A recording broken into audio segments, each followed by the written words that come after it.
¿Y apareció? Ah, sí, ahí estoy, que se está grabando.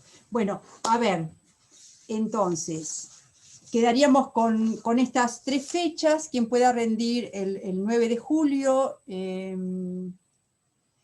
si alguien porque es feriado le cae muy mal, no sé, lo dejamos para el lunes siguiente, pero se complican mucho, se me complica porque el lunes no sé si tienen clases de nuevo con el profesor Fofani, con la profesora Bonfilio, si tienen parciales, en fin. Bueno. Entonces, y la segunda fecha sería el viernes 16 de julio, después vienen 2 semanas de vacaciones y la otra sería el viernes 6 de agosto, ¿sí? Bueno. Está bien. Así calculan. La primera cuestión que quiero que hablemos un poco es que la descarga de las unidades 5 o 6, o sea, las que me corresponden a mí, es como un bloque entero. ¿Se descargan las dos o ninguna de las dos? ¿Por qué? Porque están absolutamente, es muy arbitrario que yo las haya puesto 5 y 6, están absolutamente conectadas. Incluso la conexión es lo que me interesa, ¿no? Pasamos de un caso al otro, de un feminismo al otro, es decir, allí hay, digamos, que incluso en este segundo parcial yo les voy a preguntar sobre el feminismo, cómo pueden pensar en Gloria Saldúa el feminismo latinoamericano, cómo pueden pensar la perspectiva, leer a Gloria Saldúa desde la diferencia, o sea, que todo eso tiene que estar funcionando. No es que rindieron la unidad 5 y me olvido de la unidad 5 y eliminamos todo eso, no. Es decir, toda la parte teórica del comienzo era para las 2 unidades. Entonces, incluso, como les dije recién, a mí me interesa que vean cómo está estructurado, ¿no? Desde los títulos, porque es el pasaje de la voz a la escritura. ¿Qué significa para el sujeto femenino latinoamericano, para determinado registro, ¿no? Esa necesidad del testimonio de la voz y que necesita una mediadora, y cómo de ahí se pasa a una escritura, incluso una escritura que tiene mucho de testimonial, ¿no? Porque agarra, porque toma el tronco de lo testimonial, Gloria Saldúa, en un sentido bastante paralelo a lo que hace Rigoberta Menchú.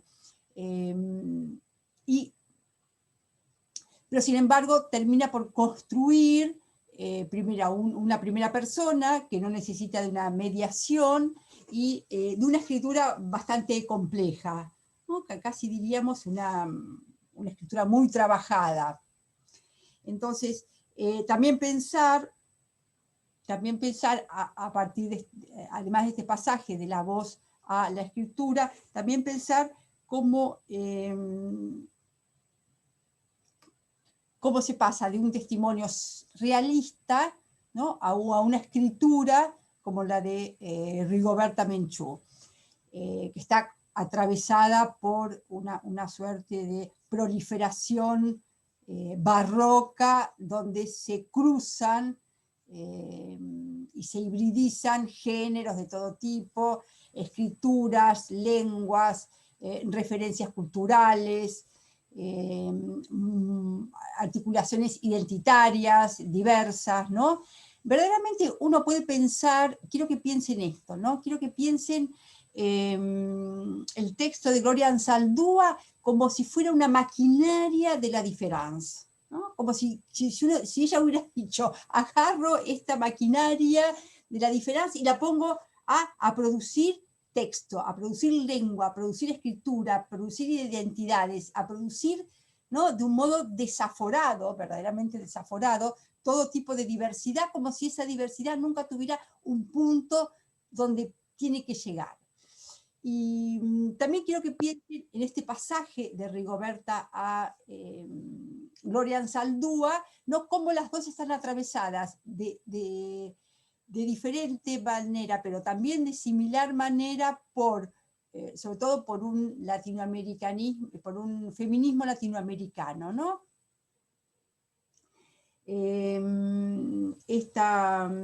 esta categoría de interseccionalidad que nosotros habíamos colocado como el centro del feminismo latinoamericano. Pero acá lo que se suma, que no estaba en Rigoberta, es este feminismo, digamos, esta maquinaria de la diferencia, ¿no? Este último eslabón de una figura femenina que se presenta como queer, como half and a half. También vayan repasando todas las categorías y los nombres de cómo ella se va denominando, ¿no? De cómo ella se reconoce como una lesbiana, como chicana, como half and a half, como hija de la chingada, ¿no? que hay una nominación ahí que excede a cualquier lugar fijo donde se quiera arribar. Bueno, otra cuestión, ahora después les voy a dar lugar, ¿no?, a que me hagan preguntas, pero me gustaría ir repasando un poco, digamos, cuáles van a ser los ejes, las preguntas. En el examen pasado, en el primer parcial, noté en algunos exámenes que no había demasiada claridad de qué significaba cada feminismo, ¿no? Eso me preocupó un poco. Es como saber cómo se constituye y tener en claro qué es lo que se propone, qué busca cada feminismo, cuál es esa cuestión que le interesa reponer.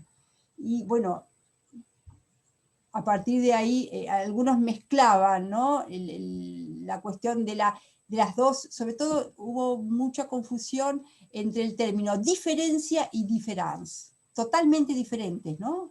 Diferencia es una diferencia que puede ser binaria, es una diferencia, y que se utiliza mucho en el feminismo latinoamericano, que van buscando diferencias de clase social, de etnia, lengua, rural, ciudadano, urbano, alfabetizado, una cultura oral, de una comunidad, de la urbe, etcétera, etcétera. Son todos tipos de registros de diferencia que hacen a la interseccionalidad. Ahora, difference es esa maquinaria de desplazar cualquier tipo de punto fijo en la identidad, ¿no? Entonces, casi son opuestas, es que son opuestas. La diferencia viene a desarticular diferencias de tipo binario, ¿no? Entonces, creo que en algunos puntos estaba esa especie de confusión. Bueno, otra cuestión que acá se viene a sumar y viene a ser sistema con Gloria Anzaldúa y con esta diferencia es el concepto y las teorías de la frontera. A ver, esto que llamamos difference tiene una bajada, digamos, o tiene una similitud o hace sistema con la frontería, con esto que está en el título, ¿no? Y que ella trabaja, que es borderland. Borderland es una land, es una extensión de tierra que es todo un borde. Eso es lo interesante. No es un borde, por eso ella distingue entre border y borderland. Y luego Abril Trigo, que son, tienen que tener en claro bien los conceptos de frontera y frontería, ¿no? La frontera es lo que separa. Cuando pensamos en frontera, pensamos en muros, pensamos en el muro que divide y pensamos en aduanas, en el muro que divide Estados Unidos de México, donde no se puede pasar, donde hay tipos armados, ¿no?, que impiden el pasaje. Borderland es todo lo contrario, es donde es una tierra donde se cruzan dos culturas, por lo menos dos, y pueden ser muchas más. Entonces son todos esos procesos de interacción cultural, son esos procesos de hibridación, todo esto que ustedes han visto desde otros lugares a lo largo de toda la materia, ¿no? Porque eso es lo que se va dando, que es tan característico de América Latina, estos procesos de transculturación que se dan en definitiva a partir de la conquista, ¿no?, de los cruces culturales. Entonces, entonces la cultura chicana es una cultura borderland, ya de por sí es una cultura borderland. Entonces, bien claro esa esa idea de frontera y esa idea de frontería, esa idea de border y esa idea de borderland. Y entonces nosotros tomamos esa idea de frontería para ver todo el texto de Gloria Anzaldúa. Bueno, los capítulos, ¿no? Porque ustedes vieron la complejidad del texto y yo muy amablemente les puse unos solos capítulos con las traducciones, pero tienen que leer el texto en inglés porque si no se pierde todo. Entonces, el texto mismo es una frontería. ¿Por qué? Porque hay una combinación y entrecruzamientos de lenguas, de diferentes lenguas del Spanglish, ¿no? Tenemos esto, el uso de términos mexicanos, el uso de términos en español, el uso de náhuatl, el uso del inglés de los chicanos, ¿no? Esta maquinaria de que larga diferentes lenguas. También tenemos el cruce entre diferentes géneros literarios y tenemos el cruce entre diferentes géneros identitarios respecto al género sexual. Digamos, entonces, el mismo texto es una frontería. Tenemos ¿no? Ese sweet coaching que va mezclándome, que empieza una oración en español y sigue en inglés. El code switching. Entonces, también yo les di un texto, les di textos y hay un video sobre lo que es la cultura chicana, lo que es la historia, lo que son las luchas libertarias de ellos, cómo también ahí cómo se constituye, ¿no? Eso es muy importante, porque es pensar un más allá de la literatura latinoamericana en territorio de América Latina, ¿no? Es preguntarse por qué pasa con aquellas culturas que están fuera del territorio, y ahí está el territorio latinoamericano. Entonces, ¿cómo se construyen? ¿Cómo se construyen? Sin un territorio propio y sin un Estado propio. Entonces se construyen a partir de una identidad cultural. A falta de territorio, a falta de un Estado propio, independiente, se construyen a partir de una pertenencia en costumbres, en cultura, en una lengua, en un tipo de pertenencia a lo que se llama la nación. La nación, ¿saben qué es? La nación es un imaginario, la nación. No es lo contrario al Estado, que es una institución administrativa.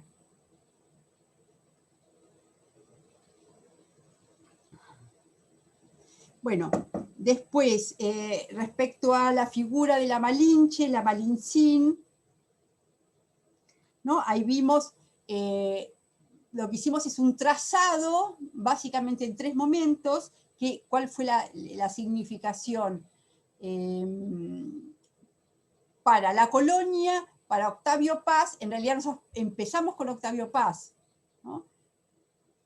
Y de ahí pasamos a cómo se recupera en las últimas décadas la figura de la Malinche y cómo también se la lee como en el lugar que ocupaba durante la colonia, en Bernal Díaz y en los códices. Entonces, bueno, nada, ver esos tres, un poco esos tres, donde también aparece ahí muy, muy bien en la película, ¿sí? Respecto al laberinto de la soledad, es un texto medianamente sencillo, me parece, y ahí también es importante el género, ¿no? La cuestión de un ensayo de interpretación nacional. Yo di claramente todas las características de este tipo de género, que es un género troncal a la tradición latinoamericana, ¿no? Como lo es también el testimonio. Y que también el texto de Gloria Anzaldúa lo podemos pensar como un ensayo de interpretación nacional. Solamente que es como si agarrara el ensayo canónico de Octavio Paz o de cualquiera de tantos otros que han escrito ensayos de interpretación nacional y lo desviara completamente, o sea, porque justamente no hay un Estado nacional, porque no hay una búsqueda de una identidad fija que pueda dar cuenta de en ese ensayo de interpretación nacional, no hay una develación de un misterio, sino que siempre hay una suerte de ambigüedad y de saltar de una identidad a otra y no quedarse, no dejar por afuera nada, y ir armando esa especie de red. Entonces, me parece que el texto, después me preguntan cualquier cosa, que el texto de Octavio Paz es más o menos, no sé, me parece que es sencillo, ¿no?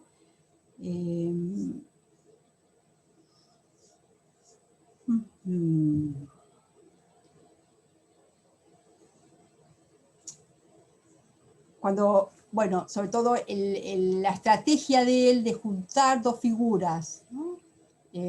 Juntar la Malinche, que en definitiva es una figura histórica, con la Chingada, que es una figura simbólica, no tiene un registro histórico.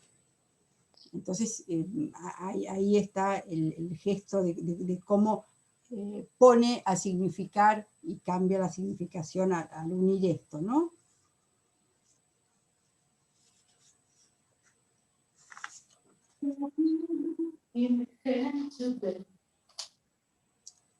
Bueno, después también lo de Margot Glantz está claro, como retoma lo de Bernal Díaz y lo de los códices, ¿no? Y después, bueno, Gloria Anzaldúa, un poco lo que les dije, ver toda la cuestión de la sociedad chicana, la teoría de la frontera, cómo esta frontería está en el Spanglish, cómo convierte ese Spanglish en una lengua literaria.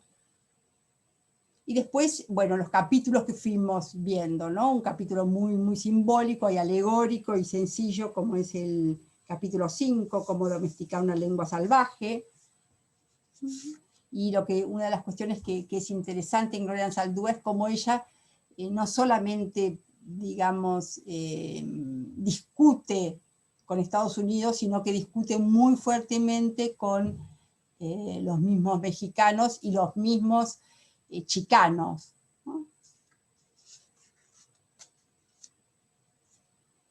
Bueno, toda la deconstrucción y reescritura que hace de las figuras femeninas, como revisa todos los estereotipos y señala, y sobre todo las figuras femeninas de la Virgen de Guadalupe, de la Malinche y la Llorona.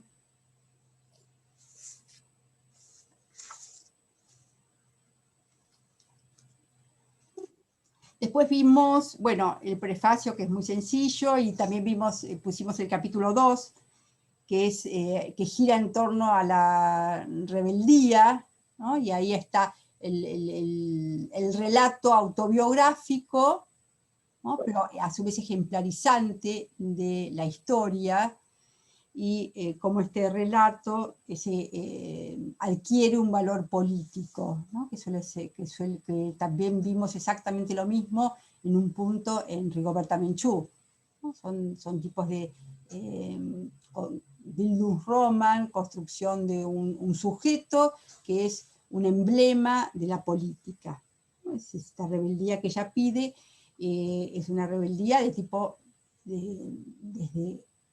ejercida desde un feminismo, como ella entonces allí se declara una lesbiana, y cómo va a criticar los estereotipos y va a, digamos, revisar las figuras femeninas para darles otro sentido.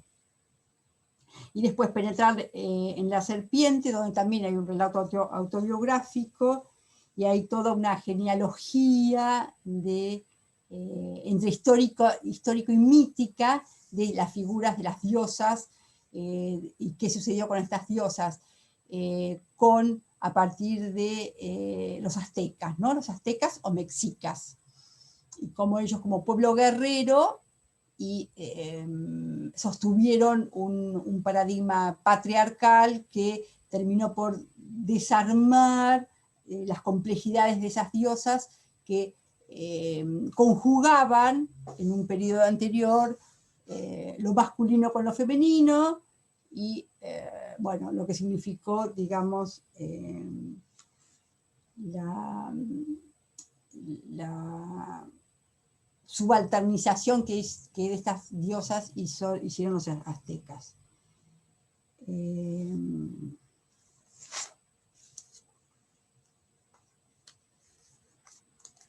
Bueno, hay todos los valores que adquiere la serpiente.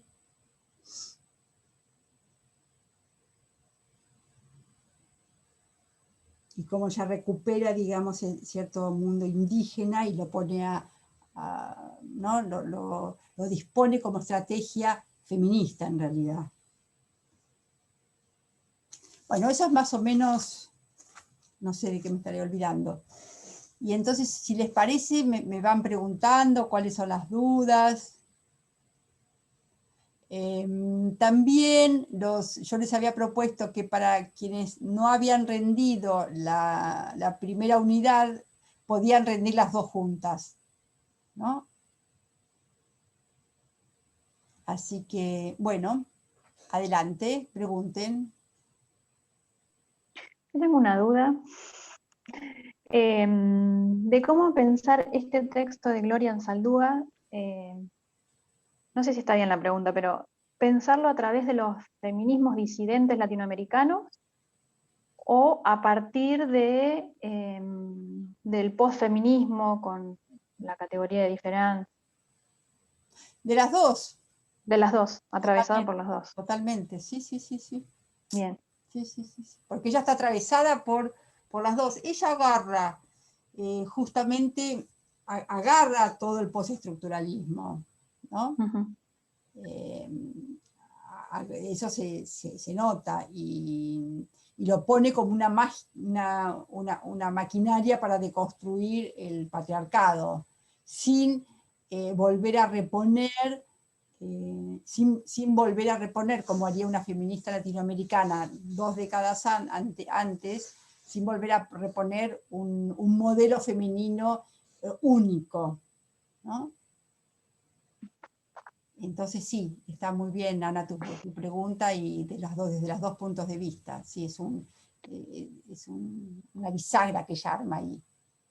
Y respecto del texto de Rigoberta, el texto anterior, comparándolo con este, por ahí tener en cuenta que ya no existe el intermediario de la letrada, ¿sí? Verlo como para pensarlo en relación, digo, con la anterior autora, con Rigoberta Menchú. Sí, totalmente. Eso está, como una constitución de una escritura. Claro, sí. Es que así está en el título, ¿no? De las unidades. Bien.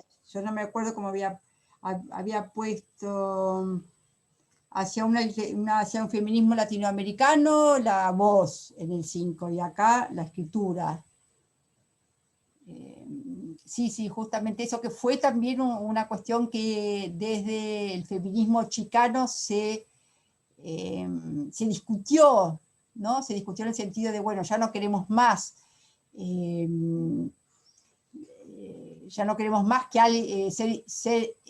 atravesar una intermediación. Por eso, otra de las interseccionalidades de Gloria Anzaldúa es que ella es una letrada, ella es una universitaria. Uh-huh. Aunque eso se daba como una oposición. Recuerda que en Rigoberta tenía una cierta tirria con respecto a los intelectuales. Y después, que podemos pensar que pasamos del género testimonial, como usted decía, anclado en un realismo, ¿a qué pasaríamos? ¿A una escritura claro, autobiográfica? No, eso es interesante, porque realmente nosotros dividimos en géneros siempre de un modo como convencional, ¿no? Sí.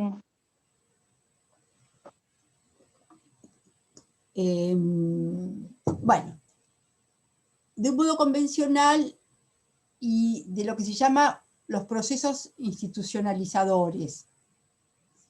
De repente hay un texto, vamos a poner un ejemplo, de repente aparece un texto, se publica. Y Sí. ¿en qué género caiga? Va a depender de muchas cosas. Entre otras, por ejemplo, de Rigoberta Menchú, porque porque se había instaurado ese tipo de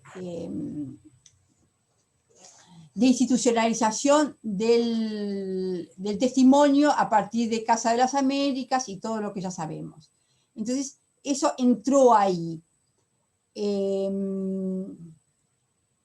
Pero también, si uno lo revisa al texto, puede ser, bueno, puede ser un relato de aprendizaje, el de Rigoberta Menchú.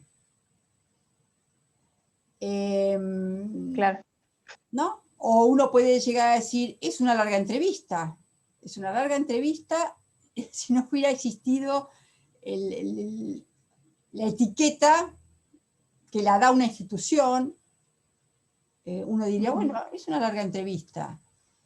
Que se le sacan las preguntas. En fin, lo que quiero decir es, la institucionalización de los textos, de los géneros, son procesos muy complejos.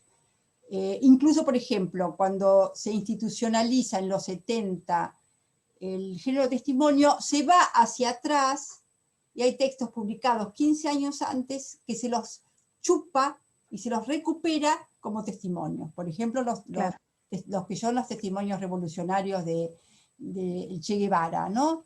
Guerra de guerrillas. Se lo incluye dentro del testimonio. ¿Por qué? Porque eso le conviene a la Revolución Cubana. Decir, bueno, ya que ahora el testimonio es importante, es hegemónico, vamos a poner acá este texto de Guerra de Guerrillas de Che Guevara porque se va a hacer famoso en toda América Latina y es una especie de viga maestra para exportar la revolución hacia todos los países de América Latina, ¿no? Entonces, ahí uno ve la complejidad que tiene de ponerle una etiqueta. Sí. Ahora, sí, porque es sumamente híbrido el texto. Totalmente. Entonces, el de Gloria Anzaldúa, ¿qué es? Bueno, el de Gloria Anzaldúa se puede tomar como, si se quiere, bueno, como un testimonio. Bueno. O sea, son, en principio, el gran parteaguas es si un texto es ficcional o no es ficcional. Esto es un problema muy discutido, y yo tengo mi posición, que no depende. Los textos ficcionales no entran dentro de la lógica de la verdad-falsedad. Que pueden mentir y pueden inventar, sí. Sí, pueden mentir y pueden inventar. Pero mentir significa que si vos mentís es porque estás en la lógica de la verdad o falsedad. Nadie a un texto de Onetti le va a preguntar si Díaz Grey realmente hizo tal o cual cosa. Porque es ficción, sabemos que es ficción, no le preguntamos por lo que en la vida real sucedió. Los textos de no ficción, los textos donde el pacto de lectura es no ficcional, entran dentro de la lógica de la verdad-falsedad. Esta lógica hace que nosotros identifiquemos la voz del narrador, aun cuando pueda introducir elementos ficcionales, pero la identificamos como una voz que se corresponde con la autora o con el autor. Y entonces, esa es la gran división. Ahora, dentro de los textos no ficcionales hay diferentes variedades. Hay cartas, hay agendas, hay textos que tienen que ver con, por ejemplo, los diarios de campaña como Guerra de Guerrillas, están los testimonios y está el ensayo de interpretación nacional, los ensayos. Un ensayo, una entrevista, todo tipo, hay toda una serie de textos que tienen que ver con que se supone que quien habla, el sujeto de enunciación, se corresponde con el autor, ¿no? Va a seguir esa lógica. Las memorias, confieso que he vivido de Neruda. Bueno, es su historia, y ahí si mete algo que inventa, bueno, se descubrirá y habrá algún crítico que diga, ah, eso no lo hizo, qué mentiroso. Pero nadie va a decir eso de un cuento de Axolotl, ¿no? Claro. Sucedió, no sucedió, qué sé yo, de personajes ficticios. Entonces, lo que quiero decir es que en estos non-fiction entran muchos, ¿no? Las biografías, las autobiografías. Entonces, ¿qué es ese texto? Y qué es también el texto de Gloria, de Rigoberta. ¿Por qué no puede ser una autobiografía? Si ella cuenta desde que nació hasta el presente, ¿no? Porque ella cuenta prácticamente desde que era chiquitita hasta el presente. Entonces, ¿y qué significa cómo podemos analizar esta cuestión en Gloria Anzaldúa? Bueno, es una mezcla. Lo podemos leer como una autobiografía, lo podemos leer como un ensayo de interpretación nacional, lo podemos leer como un testimonio, solamente que tenemos que mirar que en América Latina ese tipo de géneros, algunos adoptan un tono realista, ¿no? Pero hay otros, incluso ensayos de interpretación nacional, como los de Lezama Lima,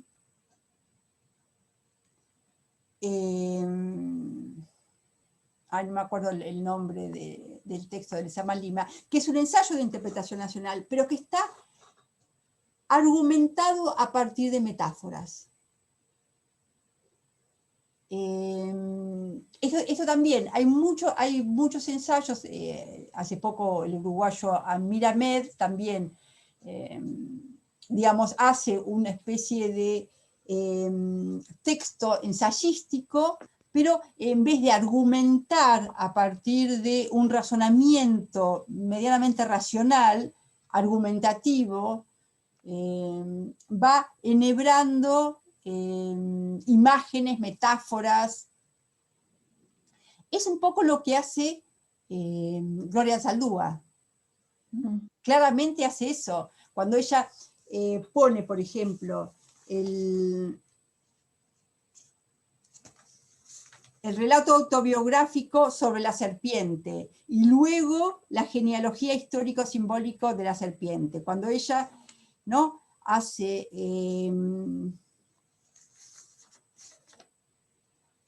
la escena del dentista, ella está argumentando sobre su perspectiva respecto a la cultura y respecto a la identidad del chicano, pero lo hace a través casi de un relato alegórico, ¿no? Cuando ella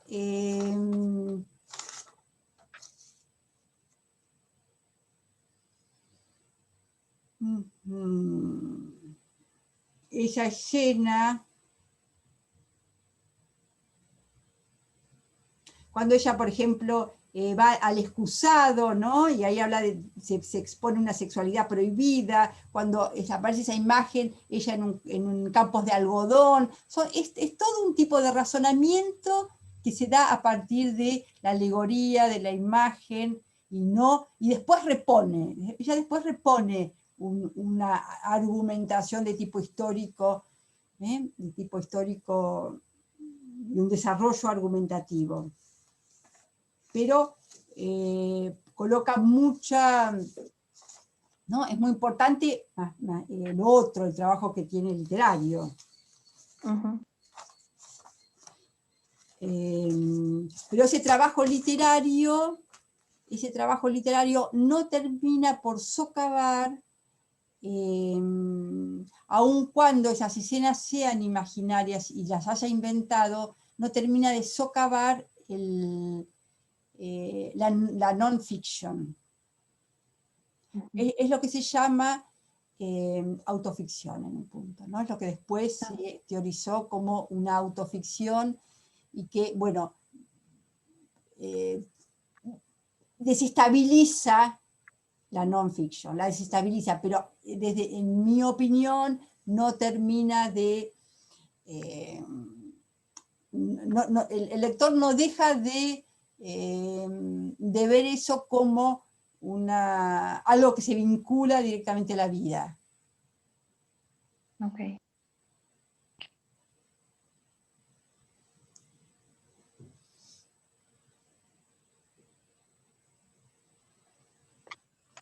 ¿Alguna otra pregunta?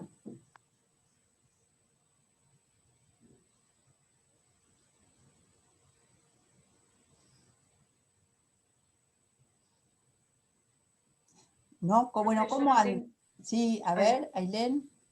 No, quería decir que yo no tengo preguntas, pero ya sé que voy a rendir el 16. No sé si Bueno, tengo o sea, si después te mando un mail o ahora con que te lo diga ya está. no, con que me digan ahora, nada. Ahora me olvido al instante de cortar acá. Después les pido a todos y que me escriban. Ahora Buenísimo. les voy a mandar al campus y cada uno me va escribiendo. No sé si alguien se va a aprender con el 9. ¿Hay alguien que Yo se tengo va a que, decidir por el yo tengo día que entregar 9? otras cosas, si no me prendía el 9, pero No, es pero es que yo imposible. no tengo problema, chicas. Yo encantada de que puedan rendir. O sea, yo quiero facilitarles. La verdad que a mí lo único que me interesa es que finalmente aprendan la cosa, digamos, las unidades que puedan entender. Después, cuando lo rinden, bueno, cada uno irá viendo. Pero sí me gustaría ya saber si alguien va a rendir, para así veo si saco turno, si no saco turno. No sé cuándo tienen los parciales de los trabajos prácticos. Tengo entendido que el segundo parcial de prácticos es una monografía o de Guillén o de Ah,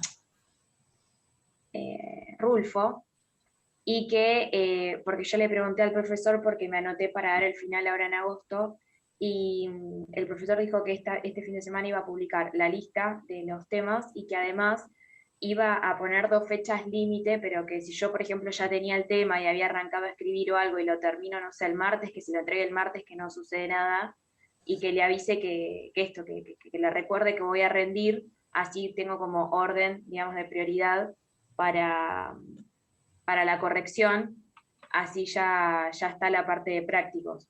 Pero tengo entendido que en realidad las 2 fechas que él va a publicar no son esas las fechas que hay que entregar, sino que son como la fecha máxima. está bien. Sí, sí. Bueno. Sí, porque las fechas de él vencen antes. Claro. No sé, no recuerdo bien las fechas de los prácticos. El tema es que hay que entregar las notas. Pero yo tengo un poco más de tiempo, me parece. No sé.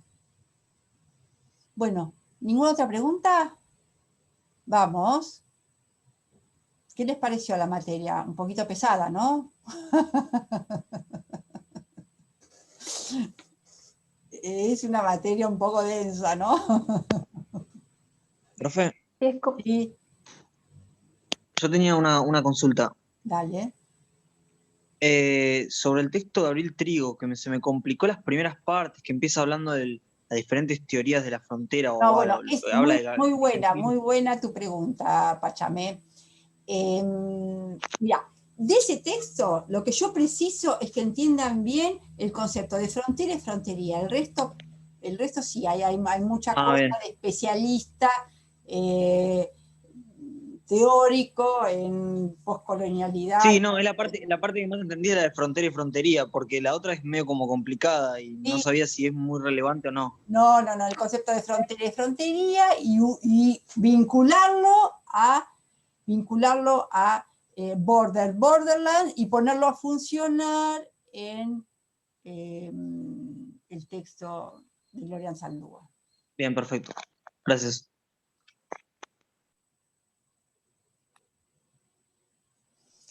Hola, buenas tardes. Sí, Florencia. Hago una consulta sobre este parcial. En el parcial anterior se enfocó bastante, más que nada en las preguntas, en los diferentes tipos de feminismo, el feminismo de la igualdad, de la diferencia. Considerando que ahora es sobre el Saldúa y que se enfoca más en el feminismo de la diferencia y cómo funciona toda la maquinaria esta. Habría que también hacer énfasis, digo, para el momento de estudiar, a ver en qué priorizar, en los tipos de feminismo que ya dimos en el primer parcial. Sí, un poco es lo que dije al principio, o sea, que eso, la parte teórica sirve para las dos unidades, es como si hubiera sido 3 unidades, o sea, una que está por encima de las 2 unidades.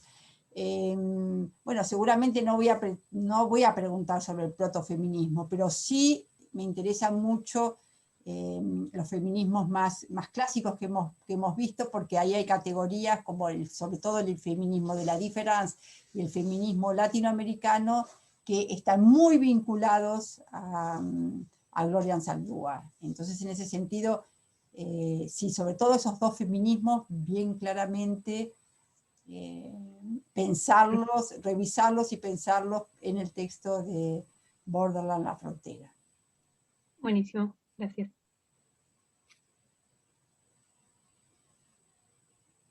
Profesora, ¿Sí? ¿qué tal? Buenas tardes. La película, ¿nosotros la tenemos que trabajar en relación con Rigoberta y también con Gloria o desde los distintos feminismos? La película sobre la Malinche. Sí. Bueno, esa película está sobre todo para que, porque ahí se repone mucho dato, ¿no?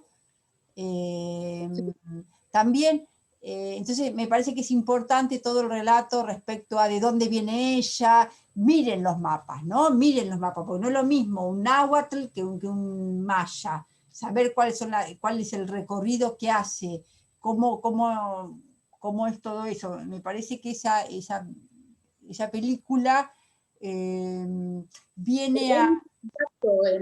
Perdón que le interrumpa, hay mucho contacto entre la película y Rigoberta, más que nada por el tema de la palabra, del idioma, cómo ella, por tener el idioma náhuatl, cuando la venden, aprende el idioma maya y después es la traductora y aprende rápido el español y lo desplaza a Aguilar y empieza a ocupar un lugar muy importante en ese momento, y después cómo se va perdiendo la figura que, digamos, queda totalmente,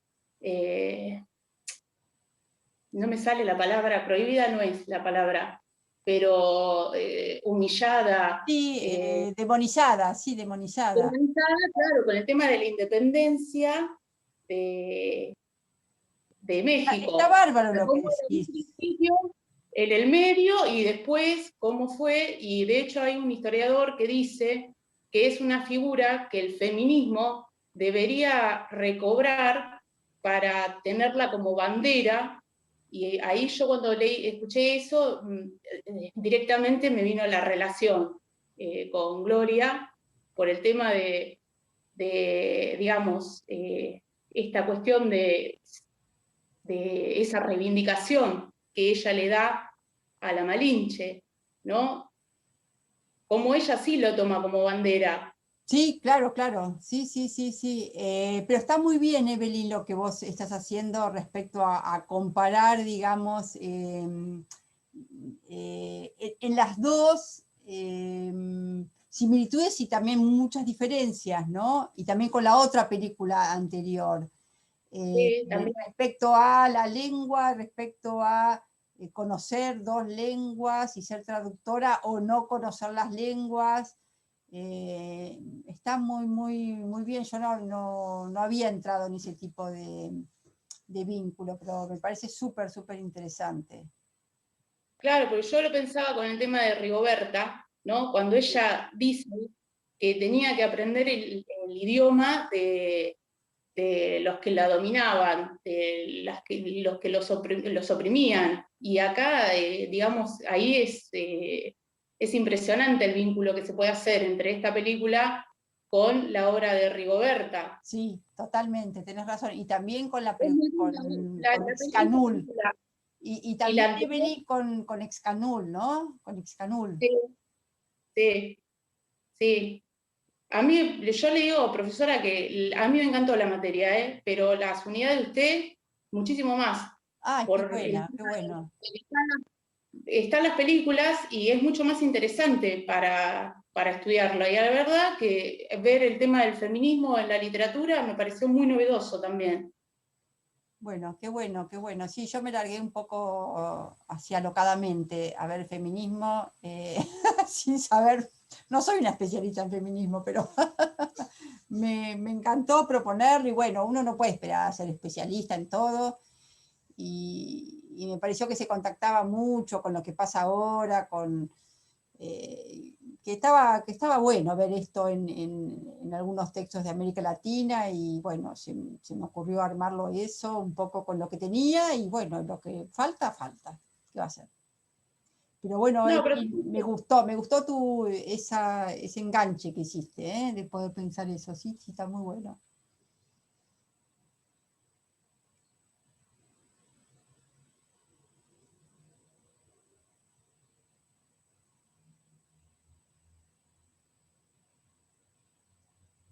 ¿Algo más? ¿Alguno más?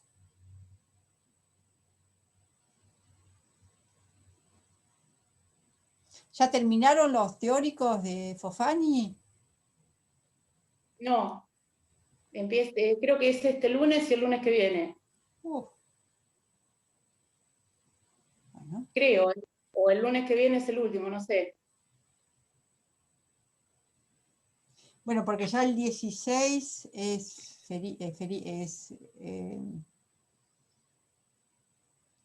¿cómo se llama? Vacaciones. ¿Cómo hace Florencia Bonfiglio? Porque yo acá estoy grabando. Después, ¿qué hace? ¿La sube? ¿Qué hace? ¿Cómo hace?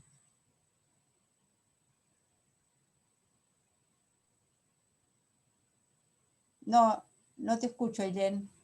¿Me escuchás ahora, profe? Sí. Manda un link por mensaje de campus con creo que es como una aplicación que se llama WeTransfer o algo así, en donde vos ingresás y podés descargar el audio. No sube como si fuera YouTube, por ejemplo, como tus clases, que es todo esto grabado. Se escucha nada más el audio.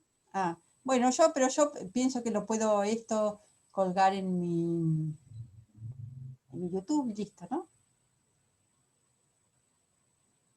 Sí, supongo que sí, que no Supongo que debe sí. haber problema. Y acá, a ver, me han dejado algún mensaje en el chat. No sé por qué. Que dice, profe, en cuanto a la duración, sería como la vez pasada. Sí, así, tipo 15 minutos, tipo flash. Hola, buenas tardes. Entré un poco tarde y quería saber si esta clase se va a subir al campus. Sí, se va a subir. Sí, si sale todo bien. Y si no, le preguntás a alguna de las chicas que estuvo acá y que anotó. Bueno, ¿alguna otra pregunta? ¿No? Bueno, listo. Nadie se arrepiente, nadie quiere hacer alguna, nada, ¿no? Bueno, se acabó, ¿eh? Se acabó lo que se daba. Chao. Bueno, nos vemos. Chau, chau. Chao. Gracias, profe. Chao. Hasta luego. Y acá pongo Chao, pausa. profe, gracias. Chao.